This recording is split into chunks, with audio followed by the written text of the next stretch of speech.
Today, the Supreme Court ruled employers are always potentially liable for a supervisor's sexual misconduct toward an employee. The ruling stems from a lifeguard's lawsuit against the state of Florida and an Illinois woman's suit against her former boss. Legal experts say that the decision could help Paula Jones revive her sexual harassment case against her former boss, President Bill Clinton. A fire has taken the lives of 6 children in the Flatbush area of Brooklyn. The family's brownstone on Lincoln Road was engulfed in flames when firefighters and police got there. An older brother who had arrived on the scene tried entering the house in search of his siblings. Firefighters had to restrain him. The 6 children range in ages from 5 to 18 years. Their parents were away from home at the time. The names of the deadly victims are being withheld, as well as the cause of the fire, until further investigation by the police is complete. We will have more on this tragedy for you as we gather more details. More than 1 million New York City public school students are now on summer vacation. Today was their last day to sharpen those pencils. But some educators are already worried about next year. The Board of Education is already planning for next year's space crunch. They're aiming for about 14,000 new seats by September. As optimistic as that may sound, New York City teachers and principals are expecting the overcrowding to get worse before it gets better. The next time you drop that quarter into a parking meter, think again. Some parking meters in all 5 boroughs haven't been doing their job. Many meters are not giving motorists all the time they paid for. This means $55 and $45 tickets in most cases. Mayor Giuliani is aware of the problem and blames it on the old system.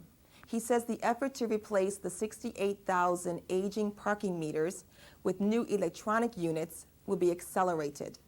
The survey, which was conducted by the New York Post, also discovered some meters giving motorists a break with free time. There is outrage and concern tonight after healthcare workers reused needles during a routine screening of tuberculosis. It happened in Syracuse last week during a screening at a social club. 40 people are now being tested for HIV and hepatitis.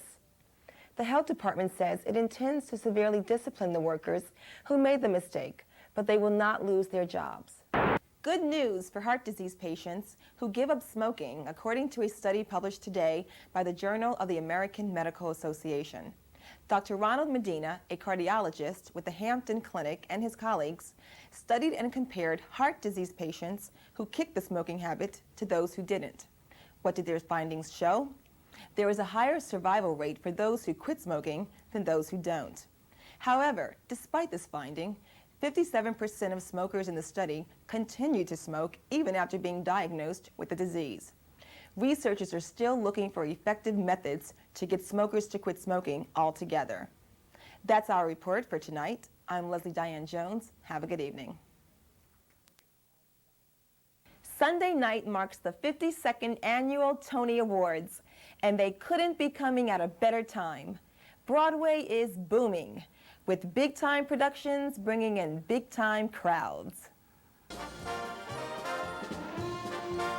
Here at Times Square's Broadway Ticket Center, they're lining up like never before. This year, big-ticket productions are bringing in record crowds. Over 11 million people this year alone. These days, Broadway is the only show in town. You're getting things like Ragtime and The Lion King, and they're just a really high standard that they're setting this year. Families are coming back to Times Square, and that's something that we haven't seen in years and years and years. We are, I think, making tremendous progress getting Broadway repositioned on the mainstream entertainment menu. In the last few years, Times Square has gone from a slew of run-down buildings to a set of sleek new towers, bringing in people who rarely came before. Well, it looks a whole lot different. It's a lot cleaner. Yeah. And I'm a New Yorker. Many people say Broadway's real savior has been Rosie O'Donnell, herself a Broadway buff who frequently talks about theater on her hit show.